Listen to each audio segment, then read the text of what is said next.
Hello everyone and welcome back to my YouTube channel for another vital tutorial. As I was requested some time ago to do a video about making classic keyboard sounds, I'm gonna just hijack such a request and get into explaining you some techniques for making what I would consider effective and playable pianoids.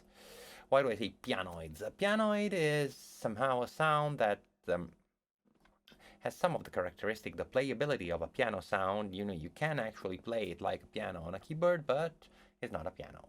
Doesn't try to sound like a piano, doesn't try to sound like anything mechanical or electronic you've heard already. It is actually a proper synth sound, but it behaves somehow like a piano.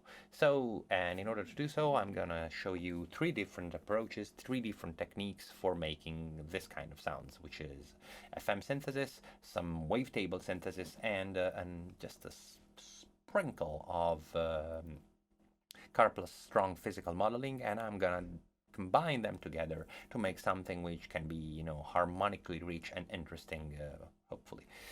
And so, without any further ado, let's get going.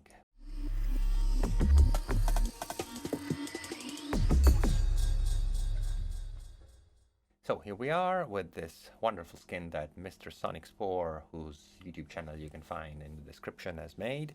And this is the usual initialized patch. And so I'm going to start immediately doing for the FM part of the sound. So I'm going to turn this into a sine wave. I'm going to de-randomize the phase. I could not do this. I might keep it random, but I'm happier with it like this. And so I have no click, and it always starts from 0, and I can afford having this attack this short. Now that I have done this, I'm gonna get one LFO, get it to be a ramp, and turn it into a key tracked oscillator and get the smooth to 0. I suppose if you're been following this channel a bit, you've probably seen me do this thing countless times.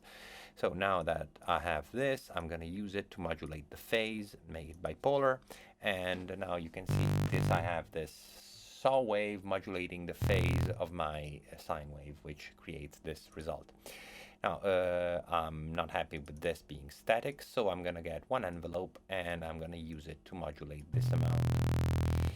Now, I'm gonna make this envelope linear. Why? But I'm making it linear because what I can do here is making every single thing that I'm gonna be modulating with this envelope, and there are gonna be a lot of things. I can change the curvature of each one of them individually.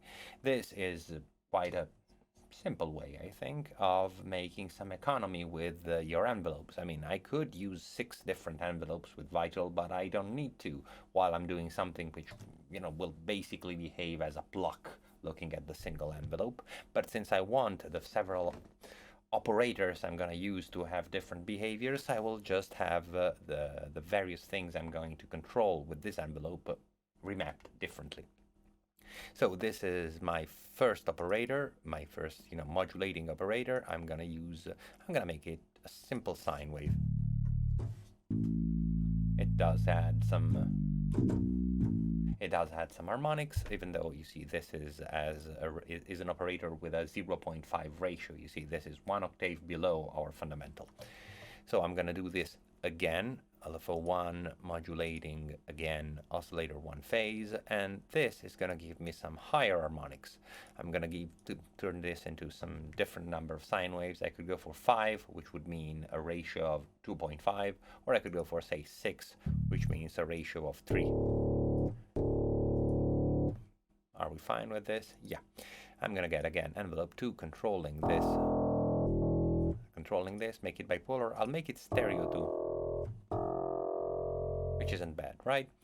And now I have again this envelope, which is completely linear in this case. I'm gonna make this a lot sharper because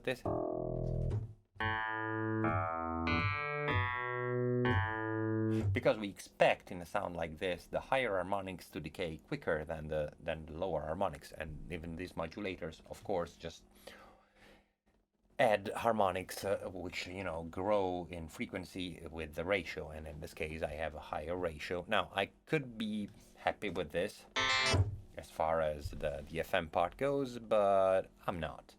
So I'm gonna get again, another instance of LFO1 controlling phase of oscillator 1, and I'm gonna make this a lot higher. I'm gonna get a lot more harmonics. Let's go for 16 signs, which will mean a ratio of 8. It's easy, you know, like this is 1 octave below. It means the ratio is like you just need to halve the number of signs I'm using here. On a practical scale, you know, there's just... So this was gonna add this huge amount of harmonic. And I'm gonna get again an envelope, this envelope 2, again to control the amount of this. I'm gonna make it a little more important, but I'm gonna make this very sharp.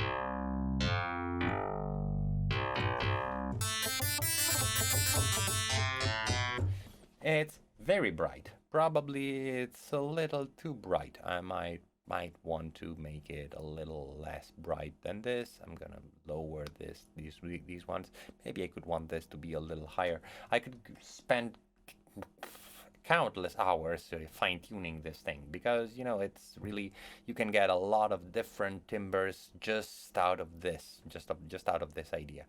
But one thing you wouldn't get is something which is velocity sensitive unless you make it so. So I'm gonna make it so. Get this velocity to control the amount of this modulation by envelope 2 and this other amount of modulation by envelope 2 and even the first one.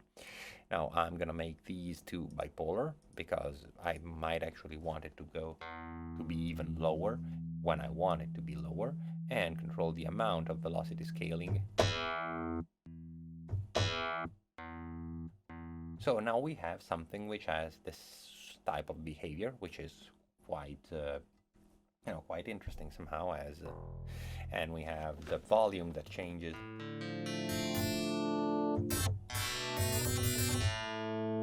And we have the volume that changes with the velocity, and so we also have a timbre getting different from the velocity, and this is already a nice sound, I think.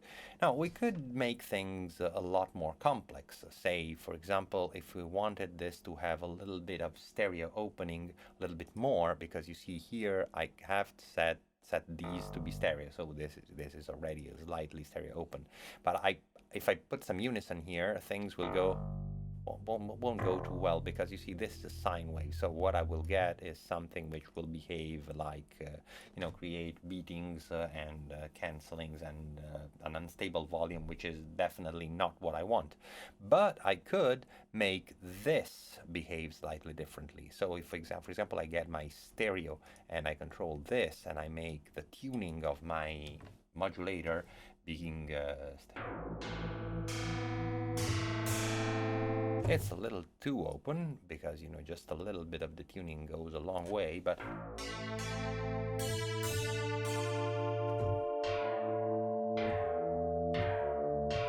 and we already have something which is a lot richer than you would expect out of a purely 8-ish FM sound.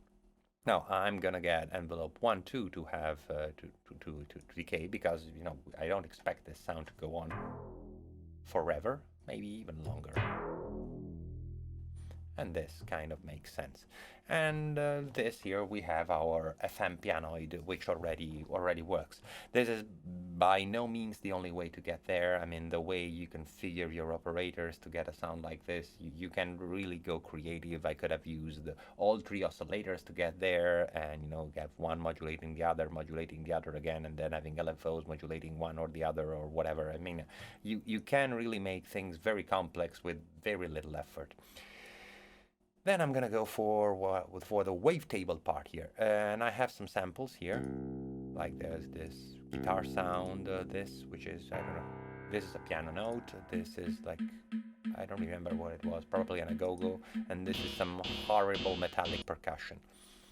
I'll start with the piano sample, for example, and I'm gonna drop it here into pitch splice so that I make of this a wavetable. I'm gonna get again envelope 2 to control the wavetable position, and I'm gonna remap this. I mean, I want, of course, it to go the other way around, so that now you see if I remove all the FM part, this is what it adds. It has a lower volume than the other one. I might actually want it to be a little louder, But I have the slight problem that this, of course, it's not that easy to make its timbre dependent on the velocity. I could do it with a filter, and that could be a good idea. I could even use this thing here. I could use the low pass from the distortion menu, but no, I'm just going to use an actual filter. I'm going to keep it static for once. I'm not going to have the filter being controlled by the envelope, but I'm going to have the filter frequency controlled directly by the velocity, so that, and I have to send the oscillator 1-2 to it, of course, so that we have that the harder I press, the brighter it gets. I might want the velocity to control my resonance too, just so that it has this type of added effect, and even the drive, so that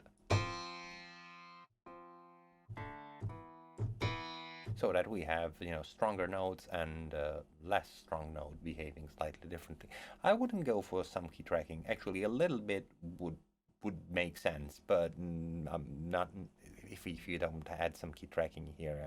I mean, this wouldn't definitely break the patch. So let's get our FM timbre back.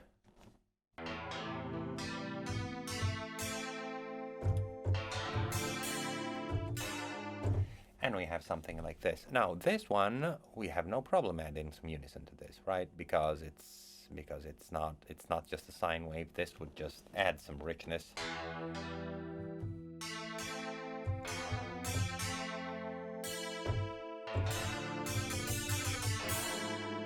And we have something playable pianistically somehow. Now, I'm quite happy with this. I could want to make some other things. Just for example, I like this unison somehow like this, but if I get it even lower and I get, say, envelope 2 controlling the unison amount a lot less, and I make this and I flip it, what I will get is that I have that with the decay, the amount of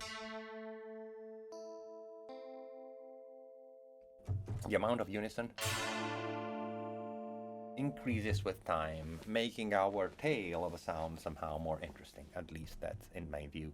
Maybe I could even go for 5 voices of unison.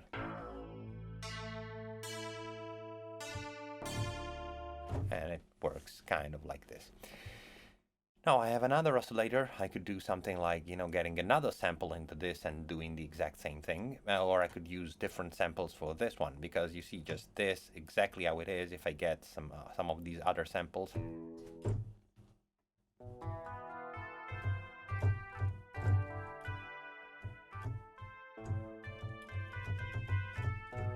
This behaves differently, you know, or if I can even get this one, which is terribly bright. This is really not good, but I mean, let's get right. It was a possibility.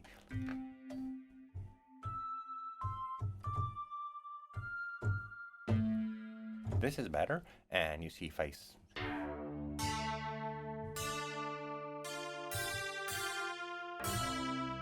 this has some character. I think it's kind of interesting. I mean, but seriously, you can get whatever sample you want, anything that behaves somehow, you know, having this sort of a decay, or you can make them yourself. You know, you can just go make your own wavetable, cut some higher harmonics, control the volumes properly. I mean, it's really not that difficult. Then I say I could use the third one to do another wavetable. I could use it as another FM operator. I could make all these things behave like, you know, all this. I don't even want to hear it.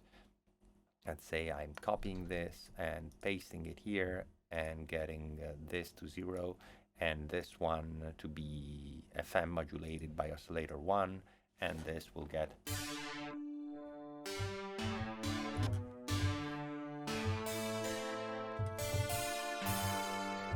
you know, it's more FM somehow, and you know, just the amount of this makes a whole lot of difference. It's not really my favorite thing, but you know, it's a thing. It's a thing you could do. So now we're gonna go for the Karplus-Strong part. So how do we do that? We get some white noise and we get a comb filter. Now I don't want to send oscillator 2 to this one, but I want to send the sampler to this one. I'm going to get, again, envelope 2, just because I'm terribly, I don't want to overuse my envelopes. I mean, I could use another envelope for this, but I'm not really that convinced about it. I don't need to. Getting this so that I have the volume and I have this noise going to here.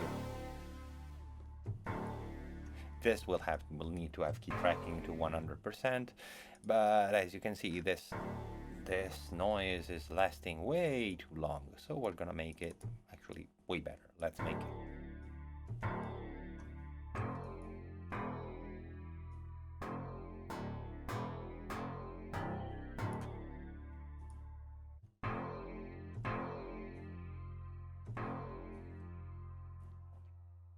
Let's say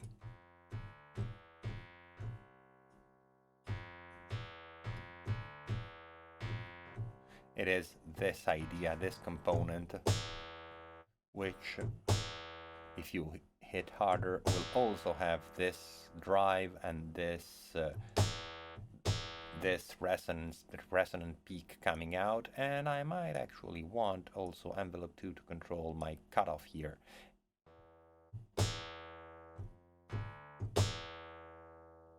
Which is not bad, at least in how I see it.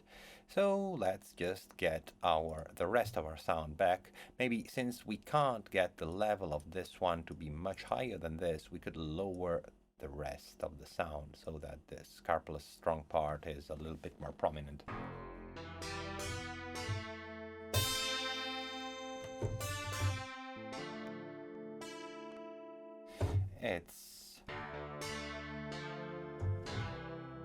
And we haven't been using effects yet.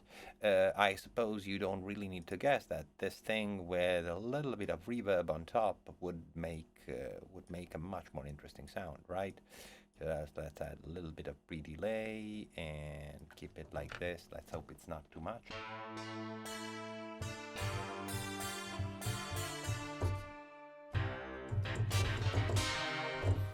This is a little bit too long for playing it that quickly. Anyway, this is the idea.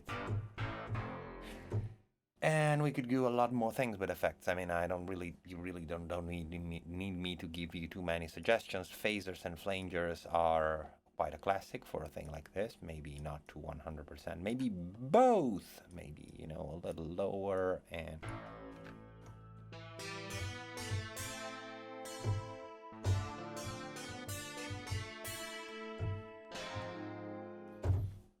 Or maybe we could want some distortion too on top of it if we are into making it sound a little more gritty and driven. Even though I wouldn't overdo it personally, or maybe do it in a slightly different way. Just put it like this here so that it has that sort of a slightly peaking behavior somewhere in the mid.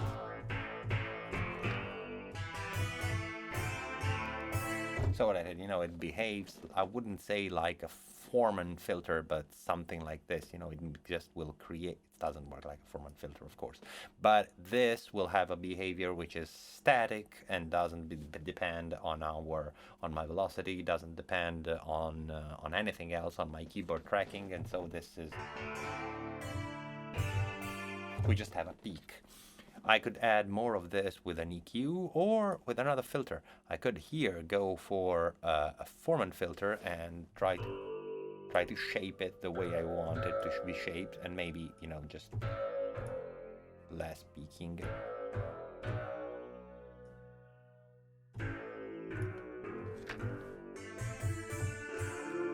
It's a little bit too clogged at this point. I'm not really happy with this Foreman filters. I mean, you might just take more time to give it the right, to program it properly so that it really adds some character instead of ruining it. But it's just another possibility. Like I was discussing in my video about strings. you might want to use a filter like that or an EQ to give the sensation your sound has somehow, some fixed resonator, some actual form and structure of itself, which is something you would expect out of a mechanical sound, even if you're not properly trying to recreate a strictly mechanical sound or going for realism in any way. So this is basically it. I mean, there isn't a lot more I could say, but there is some more. Not a lot, but some definitely. One other thing I could say, if I wanted to make this a little more realistic, is adding some keyboard tracking to the decay and making it bipolar and negative.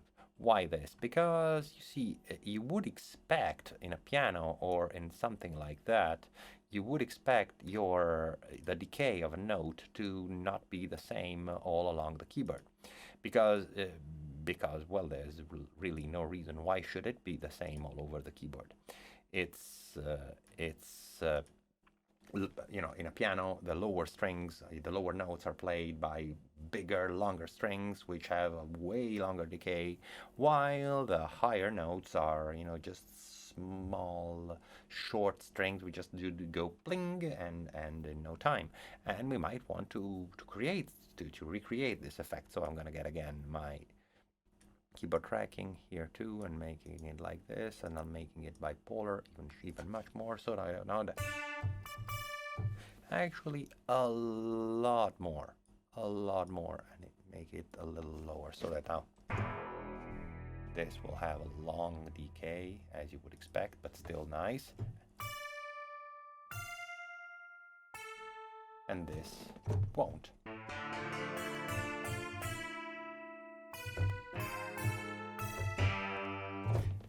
Kind of works, right? Now, there is another thing which I might want to do. I do it at times in my patches. If you find my patches on my gumroad, you might find some pianoids which have this sort of behavior, because I really like vibrato. But it's not realistic. I mean, you can't do vibrato on a piano or an electric piano.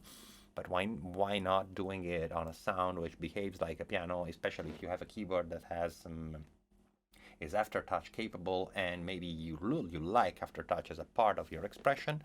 You could just get another LFO and use it to control the global pitch, or even just the global tuning, which is already this would make it a lot subtler. But why not making it subtle? Put it to the max, and then I'm gonna get here, actually not to the max, I'm gonna put it to the minimum. How did I mess this up? Yeah, because I want my pressure to control this, and also I will get this LFO2 to be in seconds, and I'm gonna get the pressure to control the frequency of this as well. A lot slower.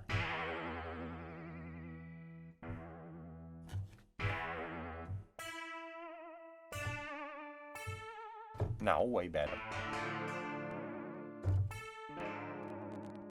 And now if I want to add some vibrato to it, I can. It's totally not realistic, but it works. And well, I'd say I'm done. There's a lot more things you could program. I could add my mod wheel to control something, but I didn't feel like choosing something up to now. And I could change the amount of this of some of these FM behaviors. I could do some other things with it. There's plenty of stuff to make it more playable. Just it's up to your, I wouldn't say fantasy, but your will to experiment and to look for other ideas. I suppose I gave you plenty of ideas, and you could make good use of them, right? I hope you can do make good use of these ideas, make some nice sounds, and let me know. I'm really curious. Let me see what you do with these things I talked to you about. I hope to have been useful.